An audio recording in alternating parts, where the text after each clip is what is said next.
Selamat pagi guys, ketemu lagi bersama gue di channel Nikmoto Daily. Di video kali ini kita akan bahas konten yang seru banget dan tentunya bermanfaat banget buat kalian. So jangan lupa aja buat kalian yang baru nonton video ini, jangan lupa di like, subscribe, dan share ke teman-teman kalian, karena insya Allah video-video ini akan bermanfaat juga buat kalian.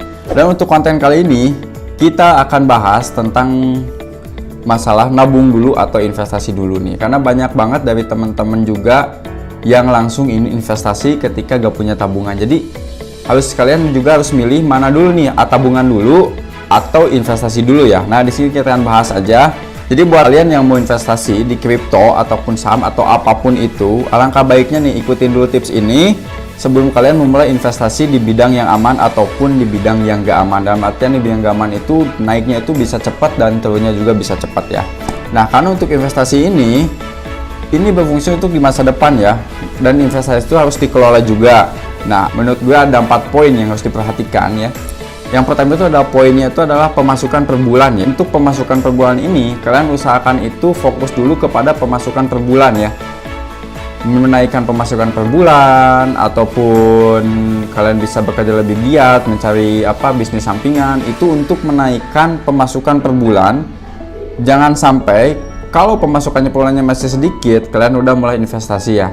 Nah itu yang pertama. Terus yang kedua, tidak punya tabungan sama sekali. Nah ini adalah poin penting. Ya kalian ingin berinvestasi, kalian harus punya tabungan dulu ya. Minimal itu punya tabungan itu kalian udah harus bisa hidup tanpa bekerja itu selama 6 bulan ataupun 1 tahun ya. Lebih bagus itu 1 tahun, karena di investasi ini yang namanya investasi itu ada naik ada turun ya. Nah yang ditakutkan itu adalah turunnya itu. Nah nanti kedepannya gue akan bahas beberapa tips investasi aman yang bisa kalian lakuin. Poin yang ketiga, jangan punya hutang ya. Jangan punya hutang dalam artian yang punya hutang ini yang terus numpuk atau merugikan kalian ya.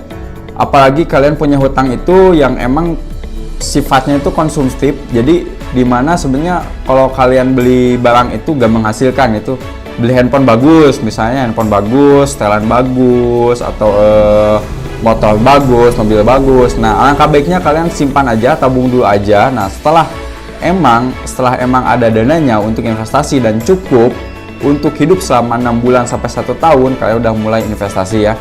Jadi kurangilah, atau kalian suka main game nih, beli diamond atau beli ngecash dan yang lainnya juga. Nah terus yang keempat adalah cek pengeluaran per bulan ya. Nah kalau kalian udah bisa mengecek pengeluaran per bulan, dalam artian pengeluaran ini untuk makan nih, untuk makan ini sebulan itu biasa habis berapa sih untuk makan. Terus yang kedua untuk bayar listrik, bayar kosan untuk kalian yang ngekos ya, dan untuk kehidupan sehari-hari. Jadi harus dipenuhi dulu itu kehidupan sehari-hari ya. Jangan sampai kalian beli makan aja sampai ngutang misalnya, beli pulsa sampai ngutang. Jadi poin keempat ini menekankan tentang pengeluaran ya. Jadi jangan sampai pengeluaran itu lebih banyak dibanding dengan pemasukan. Berarti kalian harus cross check di bagian analisa keuangan kalian ya.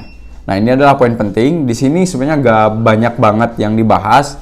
Kita dibikin singkat aja dan langsung ke poin-poin intinya aja. Jika kalian udah ngerti 4 poin ke atas yang tadi gue jelasin, kalian tinggal mempelajari bagaimana caranya berinvestasi untuk pemula.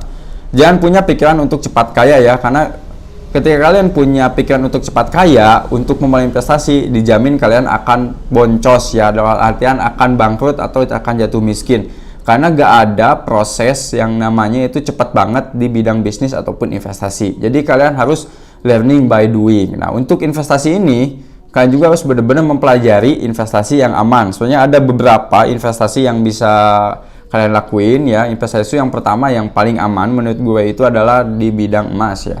Bidang emas kalian bisa aja nabung emas, nyimpan emas, tapi nanti emas itu bisa kerasanya labanya itu atau keuntungannya itu nanti di 5 tahun ke depan. Nah itu adalah untuk emas. Jadi pada kesimpulan video ini menurut gue itu kalian lebih baik nabung dulu bagi penghasilannya yang masih kecil ya, yang masih di bawah UMR lah istilahnya lah, masih bawah UMR. Jadi kalian nabung dulu aja. Kalau udah nabungnya udah pas, udah tinggi, baru kalian bisa investasi ya. Oke, thank you banget di video kali ini. Nanti kita akan ketemu lagi di video-video selanjutnya. Assalamualaikum warahmatullahi wabarakatuh.